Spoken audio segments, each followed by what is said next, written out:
a magia do futebol. Somos diferentes, mas torcer nos faz parecidos. Não importa se você assiste com a camisa da sorte, no bar com amigos ou em casa na poltrona. Preparou, vai bater, pegou!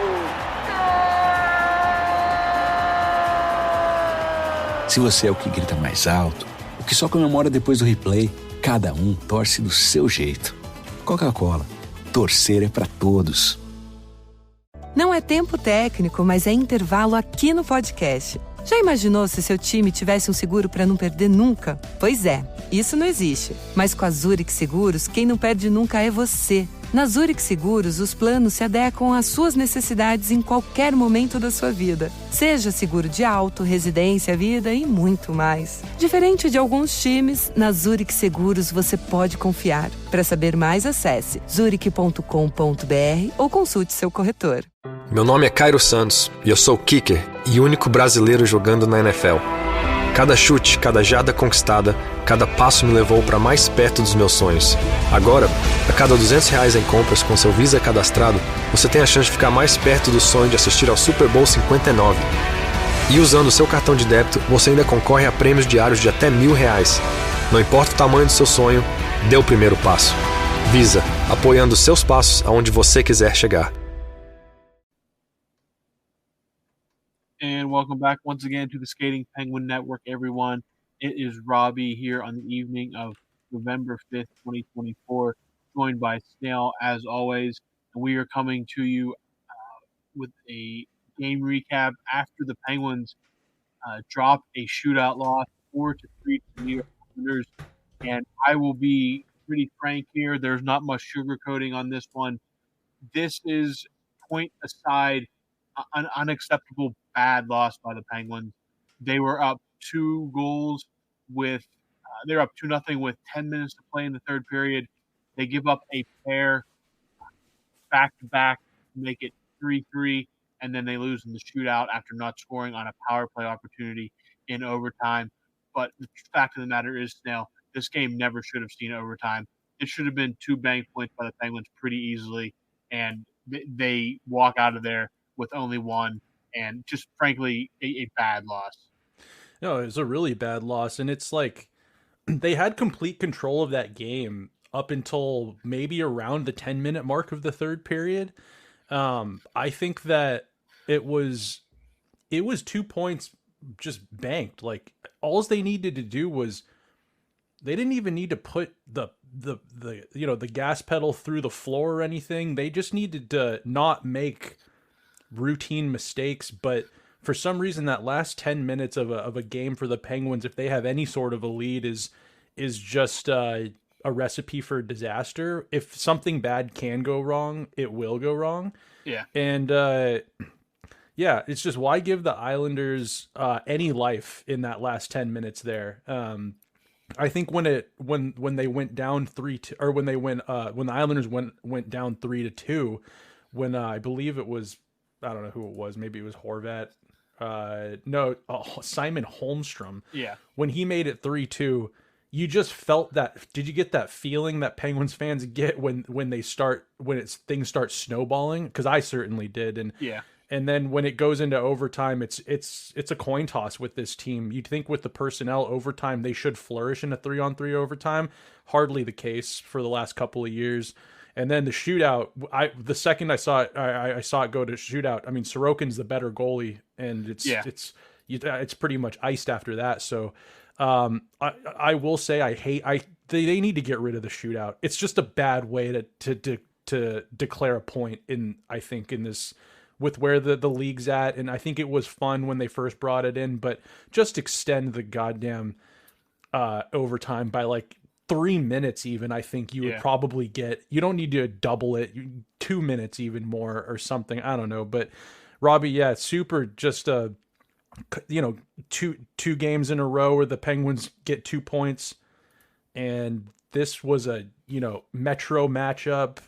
The Islanders are not a threat right now. They're a pesky team for the Penguins historically, but this was a super frustrating game to watch, just the things that unfold. So I'll pass it back over to you, but I agree with you completely. It's super unacceptable, and there's a lot. It sucks because there was a lot of things looking good for the Penguins in the first 50 minutes of the hockey game. Like, I think there is a lot of things you can take away that were good, but just to crumble like that in the end of the third period up by 2 goals is just yeah, like you said it perfectly, unacceptable. Yeah, I mean they pretty much dominated the first 50 minutes of this game, but it's a 60-minute hockey game, and when Holmstrom got that power play goal, you kind of just got one of those feelings, those gut feelings that, man, this is going to be a tough final stretch here. And John Gabriel Pageau scores just about 3 minutes later, and it's tied. And then at that point, you're just, man alive, we need to get this game just to overtime to get a point at this point. Because I felt like, man, if this falls apart, they don't get any points, then it's an even worse. It's even more salt in the wound. But they do get a point. But again, of these 3 games coming up right now, the Islanders were the, I don't want to call it easiest, but the most gettable win of this 3-game stretch. And they were in position to do that, and they failed. It's a different story if you're in the Islanders' shoes and you lose in overtime. But that, the Penguins just can't seem to solve the Islanders for some reason, and it's just incredibly frustrating playing them. And, yeah, Crosby gets goal 598 on a beautiful backhand. Evgeny Malkin gets back on the score sheet on the power play. And then finally, mercifully, the goal to make it 3-1, Michael Bunting gets his first of the season. Great play by Jesse Puljujarvi to set that up. Puljujarvi, I think, needs to just be a constant in the lineup right now. I don't see any reason to really have him out right now. He just always seems when he's in the lineup, he's making plays. But after that, I mean, all the momentum was there. You're up with less than 13 minutes left. You have the momentum, and then one back-breaking goal. And it's, again, the Penguins just cannot respond to adversity. They just seem to wilt anytime things don't go their way. And it's the same story. And it's just, we talked about it. We should be used to it by now, but I'm still incredibly frustrated.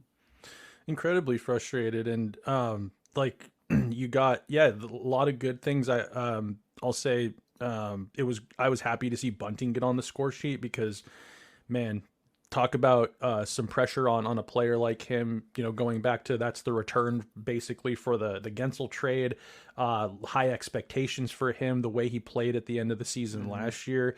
You're just hoping some of that carries over, and it hasn't at all, but good to see him at least get on the board with his first goal of the season. You just hope that individually that sparks him, but man, a game like this, like you were saying, this was the easiest of these next 2 divisional matchups. And it's like when you let in a goal at the end of a period before you go into the next one, you're kind of down a little bit. If they could have gotten 2 points here, they just hold their heads a little bit higher. And like you were saying too, they seem to wilt. This team has there's a lack of confidence with this team when faced with adversity, and going into a couple of teams that are very good. It just doesn't help or propel them at all in that in either of those cases with the Hurricanes and the Capitals, right? No, I mean these are 2 hard games coming up now. They're back to back. You have to go to Carolina. You have a day off, but you got to go from Carolina up to DC. And DC's rolling. Yeah, the Capitals are playing good right now. They're the best team in the division. Carolina's technically first now, but Washington's only 2 points behind. So, I mean, you're running out of a runway here quick, because I understand that the division looks like it's kind of coming together, but you're at 14 games now, and the other teams are 2 or 3 games behind you. So, I mean, a game against like the Islanders like this, you just got to win when you're in that position. It's not rocket science. Like, we can all see it there. Just go out, play, and I don't know. It's frustrating. Nedeljkovic, I thought, played fine. I thought Ned was good. Ned was good. The shootout, whatever, the Horvat goal, it doesn't matter what he would have done in the shootout because the Penguins can't score in the shootout anyway, so it doesn't really matter. Horvat kind of pulled off like a quasi-Forsberg move and slipped it under his pad. But no, I mean, it feels like it's the same game we've talked about multiple times through the last two seasons now, and these are the games that cost you playoff spots. It's as simple as that. You give up this point here, a point there, and then you miss the playoffs by 2 or 3 points, and you wonder what went wrong where you could have made that ground up when it's straight up obvious that you could have made it up here. So, no, super frustrating. Liked what I saw out of Crosby, Bunting getting on the score sheet. It just feels like this team can't handle any adversity. They can't, and it sucks because you've got some of these veteran players on this team that have been through a lot. You have a lot of years in the NHL, a lot of success in postseasons, and that's what this team is laden with veterans for. And they bring in this youth that's supposed to kind of not have that funk on them from the last couple of years and some youthful energy, and it's some of the veterans that are costing this team. I think that on a bright note, Noel Acciari, if there's some sort of like MVP award you give on like a week to week basis, I would give Noel Acciari like some sort of MVP back pat. I think, or pat on the back. I think that he's been so good defensively and bringing jam and physicality, and he's making smart plays. He's making tonight. He was making Drew O'Connor and Puljujarvi and Bunting's life pretty easy with his defensive play and his smarts on the ice, making things simple. I really like what he's doing. Drew O'Connor, I thought this was a wasted effort, but for him, because he looked like he had some extra jump tonight. I love Drew O'Connor's how he was just the eye test wise. He didn't factor in, I don't think, on the score sheet, but Drew O'Connor and Noel Acciari are, I don't know what line you find that put them together on or something, but you got something going there with those guys. Chris Letang is fighting it right now. Yeah. Chris Letang is, I said it last time we were on here, he's borderline unplayable. That might have been a little bit of a knee-jerk type of reaction. Again, I don't know what his plus minus was on the night, but just the eye test, he looked like he was struggling. He's struggling seems like he's struggling to make decisions out there. He looks like you can visibly see him thinking. He's fumbling the puck. He's making bad passes. He's just not on top of his game. And what do you do? I mean, he's one of your veterans on this team, and I think that he's actually, for one of the first times in his career, probably, maybe not first times, but rarely in his career do you say your team is better with Chris Letang not on your roster. I'm frustrated with Chris Letang's play right now because you already have a riverboat gambler in Carlson that's out there, and you're factoring in mistakes he's going to make, with the upside being the offense he provides. And when you have Chris Letang, who's kind of plays the same role as him, it's just, it doesn't equate to a lot of good stuff happening on the ice and more bad stuff against. I like Grzelcyk on that power play. I like the PP1 right now with Grzelcyk up top. I like that it's a left shot. I like that, he's a offensive minded forward, but I think he has just a slight bit more of a 200-foot game than Carlson or Letang does. I've always kind of liked the Penguins when they have a left shot kind of at the top there on the PP. You go back to Gonchar.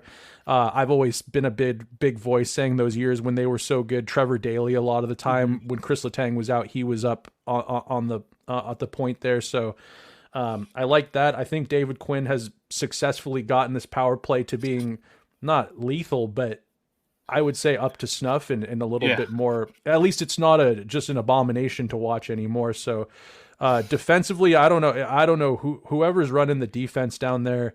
There was a couple times, Robbie, their players when they were absolutely wilting in that last 10 minutes, there was a lot of players standing around. I don't know what they were doing. I mean, this is a professional hockey team. Then you just got 3 goals up against a Vezina caliber goaltender. You face with a little bit of adversity, and everybody kind of starts to look like, I don't even know if Pee-wee hockey players look like that, just standing around puck watching, and that frustrates the hell out of me. It's I don't know how I don't know what that is. I don't know if that's coaching. I don't know if that's personnel. I don't know if it's, obviously it has something to do with confidence, but yeah, this should have been 2 points easily. They get a point, and frankly, that's just like not good enough. I think where the Penguins are at in the standings and stuff, 1 point just does not move the needle. It doesn't move the needle. They needed 2 points outright and to build on and go in and be a threat against these next two. What are they like? Carolina's first in the Metro. I think they're Are they Carolina's first in the Metro right now? Carolina, and 18 then points, and then Jersey, the Rangers, and Washington are 18, 17, 16, respectively. Okay. So some good teams. Yeah, so. the top four have kind of built a little cushion out in this division here, but Bob Grove, who is a Penguins media guy, he's kind of like a historian kind of for the Penguins. He said, incredible loss. Penguins have held a 2-goal lead in 5 of their last 8 games played. They've lost 4 of them. You've lost 4 of those, and you have 9 losses total, counting 2 overtime losses. So almost half of your losses have come in games where you've led by 2 goals at some point. Great teams don't do that. No, and middle of the pack teams don't even do that. I feel like the Penguins last year, the big name of the game was power play, and they need depth scoring. Now you're getting scoring from all over the place, and the power play is all right. And right now it's just this defensive collapse in this system. I don't know. Again, I can't. I'm not up to snuff to be able to tell you that it is the system, but I've been critical at times, and I just think this team could. Robbie, it sounds ridiculous. This team could be a playoff team if they could defend. Well, I think they could. That very well at all. What? They can't do that very well at all. No, and that's one of the big thing ailing them right now. And so I don't know. It's bleak looking into the rest of the week at this point, as if you're a Pens fan. Yeah, it is. It definitely puts a damper on. I mean, you were sitting on a 3-game winning streak with 10 minutes left in that game, basically. And all the momentum heading into Carolina and Washington, and now we're sitting here discussing another meltdown by this Penguins team. And yeah, it's just frustrating. I mean, in a game where Crosby gets a nice goal, Malkin rips home a power play goal, and Bunting great finally, goal. Great goal, great pass by Grzelcyk to set that up. And Malkin, he doesn't go to the one-timers much anymore. The ability is just not there like it was. But every once in a while, he gets a chance to rip one from that dot, and he did, and just beat. I mean, Sorokin. I mean, nothing he could do. Just beat him clean. Just ripped it. Classic right Malkin. Yeah, classic one-timer Malkin goal. You've seen it probably hundreds of times in his career. 500 times, maybe? No, not 500. But then Bunting gets his first of the year, and again, there are some positives, but it's tough to. You can't really take many silver linings out of a game that you pretty much had in the bag. And this is, if they want to make a playoff run, this is a game they got to clean up. They got to win outright. No more of this. Again, it's going to happen. Every team's going to blow games like this during the season, right. But the Penguins, it's habitual. And if they want to make any kind of threat for a playoff spot, they got to clean this up starting on Thursday night if they get in this position again. Agreed. Yeah. I think that almost you'd almost be happy to see almost like a like dead puck era kind of effort. If you get up a couple goals, I wouldn't mind if it's boring hockey to watch for a little bit. Just protect the lead. Sully's always preached, their best defense is relentless forecheck and relentless offense. But I don't know if you have the personnel you had when that worked. I don't know if the personnel has had enough time with Sully to really understand the system. I don't know what it is, or it's not 2016-17 anymore, Robbie. Like, I don't know if that system, a lot of teams that have won in the last few years don't play. They have smart hockey players, and they do play with tempo and speed, and they do forecheck, but it's not their only tool in their tool bag. They have pretty solid, rock solid defense seems to be a common factor in winning in the last 5 years. So I don't know. Something's got to change though. And I actually I just today saw on an Instagram, it was some sort of pie chart thing showing coaching hot seats, and there was a prediction that Sully wouldn't last November. Sully wouldn't last November this November in Pittsburgh. So yeah, I guess we'll find out. We're in November now. We got about 4-ish weeks left. 3 weeks left, 4 weeks left, 3.5 weeks left, whatever. You get my point. Yeah. The better part of a month. Yeah, the better part of a month. Let's put it like that. So we'll see where we're at in 3 weeks till Thanksgiving tomorrow when you guys listen to this. So we will sit back and see how it plays out heading into the latter half of the month. But that's all for the game, but we do have a few mailbag questions that we're going to get to. We were going to Nice. record a mailbag episode, but the questions came in a little late, so we're just going to answer some now. We'll answer some later in the week as well. So I'll just read some off here, and we'll kind of Sounds just round table them here. Andreas Castle, good friend of the pod, he said, how long do you think the Sid, Gino, Raquel line will last? It's cooking. I don't change it. Yeah, straight up. Like, it's, yeah. I thought, as soon as I saw the question, I'm like, and they were good again tonight. You can't, yeah. I like the vintage look too. Like there was earlier in their careers, you know, you'd see Gino thrown up there with Sid, and then in later years in desperate situations you'd see him put together. But I actually like Gino as a winger. Like I like Gino as a winger right now. I don't mind it, and I think that you could swap Sid out for Gino and have Gino play center and have Sid as a winger. I just think that those guys have played together so long, and if you need offense, if you need a lethal first line. Why not just keep it together? Yeah, it thins out the rest of the lineup, but Achari is a great third line center. Like, he's defensively sound, and he can maybe chip in a little offense for you if he needs to. And he makes, I think Eller has proven this season that, you know, he got off to such a hot start. You know, I think punching above his weight class as a second line center is a little bit much to ask for too long, but you know, whatever. I don't mind it. You got so much depth right now with people who can play center in the bottom six that, you know, just mix and match and see if you can find something that can kind of, you know, you got Kevin Hayes too. He's played center. I wouldn't mind seeing Kevin Hayes as second line center personally, despite, you know, the offensive output so far this year. He's done it before. He's a big body, rangy. He can score. I mean, I just say keep it rolling. Robbie, where are you at with that first line? Yeah, I'm on record saying I'm a big proponent of spreading scoring throughout the lineup.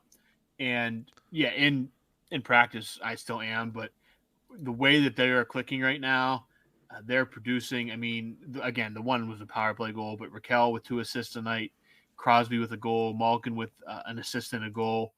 So yeah, I mean, if they're clicking like that, right now you just got to find a way to get goals and win games. And that's your best line, and you don't break up your best line. That would have been like breaking up HBK in 2016. They were just dominant on the ice, and they're just dominant against any opponent they go against right now.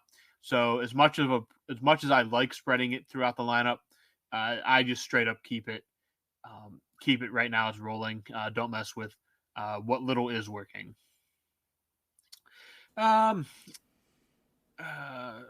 Do you agree that the Penguins, or this is from Edward Beckham, sorry, the rest are from Edward. Do you agree that the Penguins are lacking in aggression and maybe big bodies? I look at other teams and see more intimidating lineups, and it just feels like we might be a bit soft. I've been saying this for forever, like ever since they stopped carrying someone longer than a season that plays that role. You see what Achari's doing for this team right now with the physicality and the chippiness. Imagine if you had and I said this in Robbie, you have to remember, I said this in the offseason.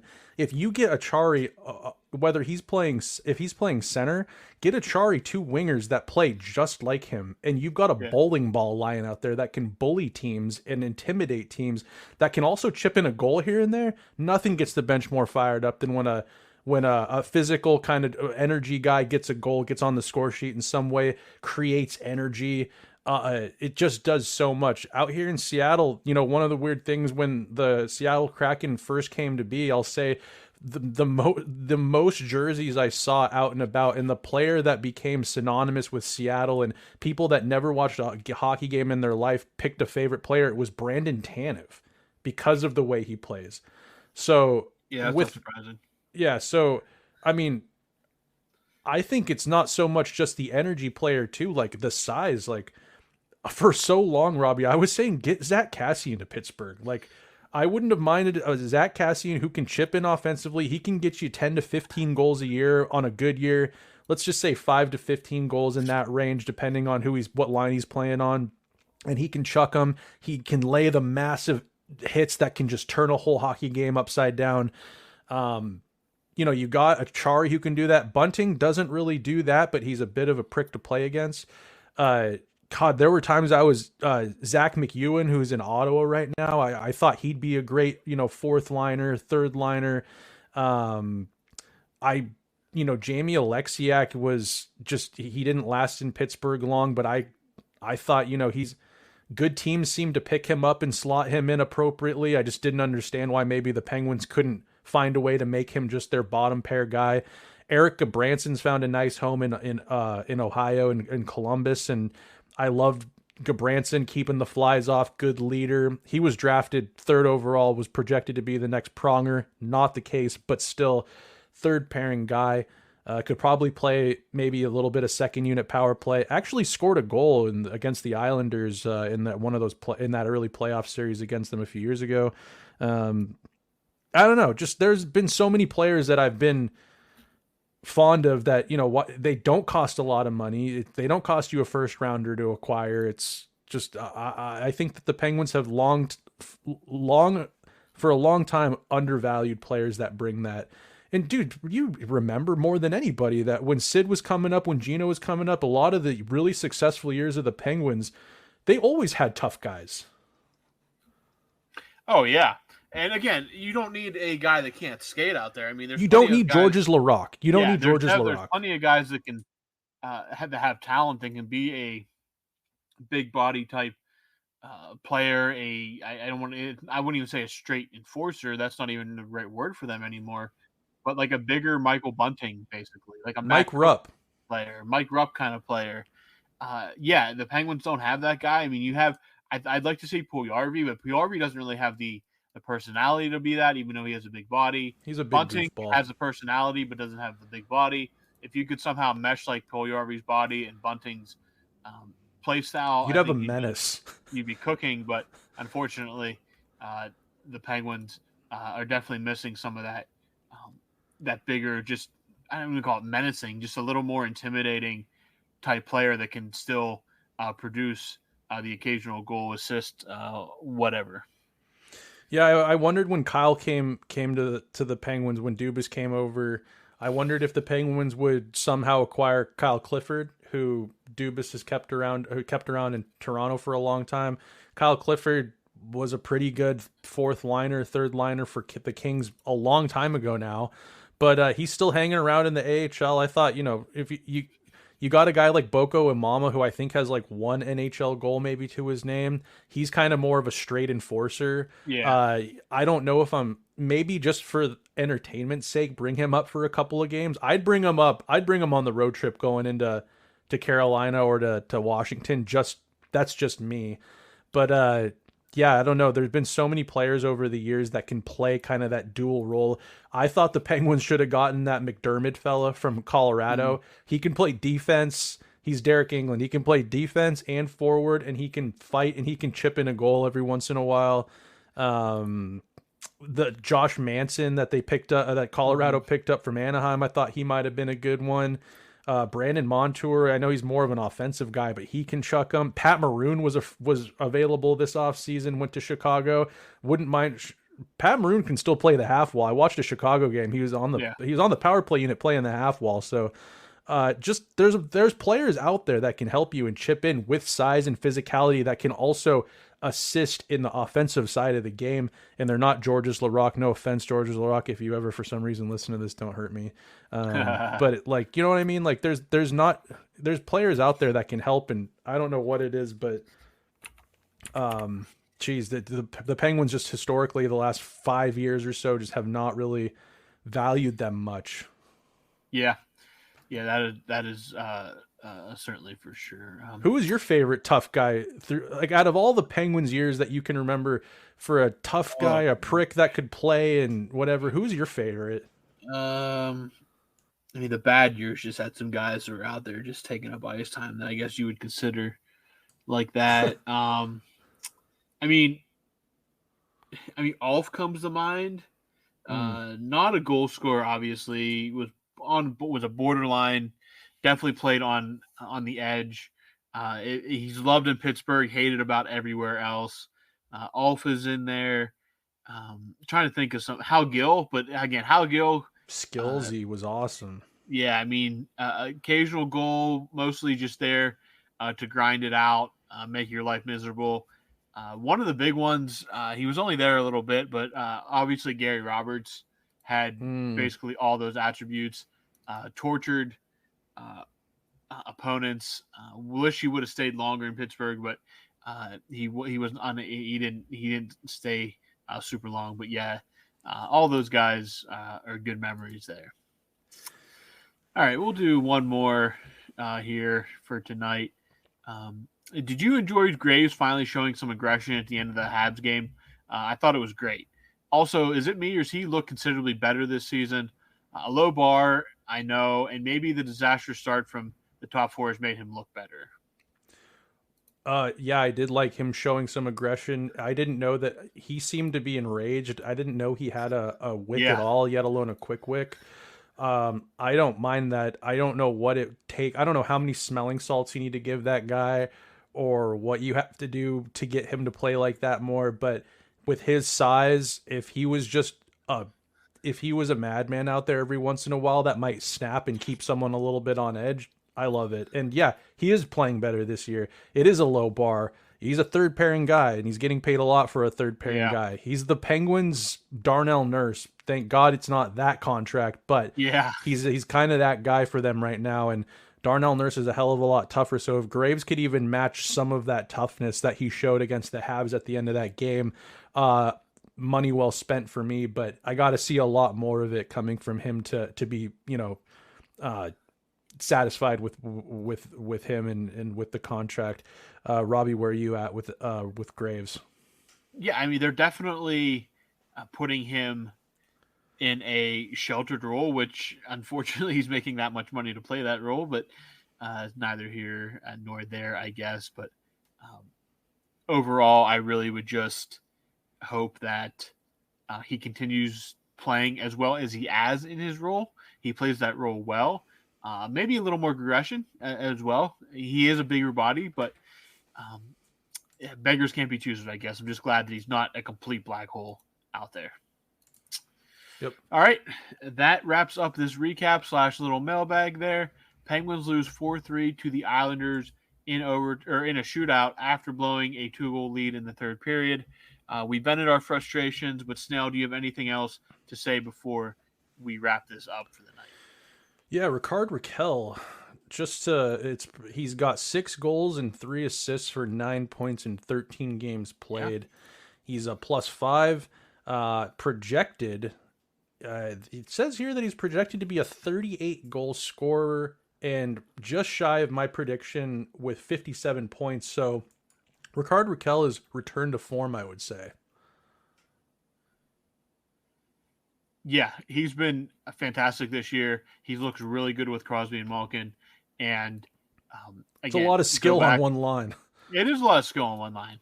But it feeds into what he does best. He can dish the puck. He can shoot the puck. And he's the kind of winger that does need, he can be a trigger man, but he needs a guy that can get him the puck. And he has 2 of them right now. So super, super happy for Rakell making that contract worth it. And definitely makes you wonder just how affected he was last year by that shoulder injury, because he looks like a brand new player this year. So fingers crossed that keeps going as well. Yep. Just wanted to throw that out there. I was looking through some of the players and their projecteds, and so other than that, God, there was a couple things I saw I wanted to bring up. I saw some clips of Tanner Howe in the WHL, just running around being an absolute menace to play against. Of course, he's playing against peers that are similar to his age. Tanner Howe, 2nd round pick by the Pittsburgh Penguins this season, plays for the Regina Pats. Probably won't factor into being a big goal scorer in the NHL. It'd be cool if he was. You never know with the way the game's trending. Smaller guys are able to kind of factor in a little bit more, but I saw some highlights of him in the WHL just lighting dudes up and being a complete menace. So that excites me a little bit. I wouldn't mind having a complete buzzsaw of a player bringing that energy to the Penguins lineup. Probably not this season, but in the near future. I guess Matt Nieto turned 32 today, which it's crazy. The older you get, I look at Matt Nieto and in my head, I think that's a full grown man. That's certainly not me. And he's a year younger than me. So, that's always a little bit weird, but I guess Matt Nieto is like coming back. I don't know. There is some cap considerations they do have to make with some of these guys. I know Rust is on the trip as well, But yeah, Matt Nieto kind of forgot about, and then he showed up at training camp, and Totally now forgot he's maybe coming back. I don't know. We'll find out. he was a fourth liner to begin with, so Yeah. I don't think that he's gonna save the Penguins by any means. Nah. But he will have some incentive to help out that fourth line if he gets it. I think he'll probably go to the AHL for a conditioning stint. He hasn't played hockey since 2022. Yeah, he hasn't played. No, he played a little bit at the beginning of last season, 2023. Oh, he did. Yeah, he has played a couple games with the Penguins, but it's been almost a year since he's been out, so he's gonna have to try to get some kind of game action at some point. So it'll be very interesting to see how they handle that when he is cleared to play hockey. Are they rushing Brian Rust back from this injury he sustained? I don't know what the injury. We have no idea what the injury was, so I have absolutely no idea. He wasn't put on long-term IR, but he is on IR. It was week to week, so that's typically not the worst. But I worry about that because poor Brian Rust, he's really had a hard time with injuries at really inopportune times, or the league shutting down at inopportune times. Yeah, that have affected his output. But man, I wonder about a guy like Brian Rust who would have probably factored in tonight in some way or another. Yeah, that's pretty much all I got. Have you been keeping an eye at all actually on the AHL? No, I did see. I think they lost both games last weekend, but that's about it. All right, yeah, I was just curious to see how our old pal Jari's doing down there and his conditioning stint, and also curious as to Rutger McGroarty, how his season has been coming along. If he's scored a goal yet. Might have to do a check-in when we get record on I believe Thursday night after the Penguins take on the Hurricanes. So we'll take a look at that. Little baby Penguins update. Yeah, absolutely. But that's all I got, Robbie. Oh, dude, right. Wait, hold on. We haven't even mentioned the biggest thing. It's Election Day. It is Election Day in the United States right now. And Pennsylvania is the is really the ISOCAM is on Pennsylvania. I'm just glad I can watch. I'm just glad I can watch television and all this other stuff without being bombarded by political ads from here on in. So that's really the bonus of all of it. So yeah, if you're a lot of our listeners, as we know, are not from the United States, so the way we watch your elections is not what you get to do with us. So I hope we're providing you guys entertainment. So yeah, that's all I got, Snail. That's all I got, Robbie. The Penguins freaking lost a stupid game that they really should have won, and it just really sucks. I'm going to go have a tall... actually, I heard a story one time about Hal Skillsy. When he starts to feel himself with a cold coming down, he pours himself a very tall glass of scotch, and he drinks it before bed, and he says it kills his cold every time. I feel a little cold coming on from this Penguins loss. I think I'm going to pull a Hal Gill and drink a nice tall glass of scotch tonight. That's probably a good idea. Just to forget that. Yeah, exactly. Yep. All right, Robbie. Yep, that wraps this episode. Penguins lose 4-3 in a shootout. Back on the ice Thursday night in Carolina. And as always, we'll be back to recap that one once the final horn blows. So have a good night, everyone.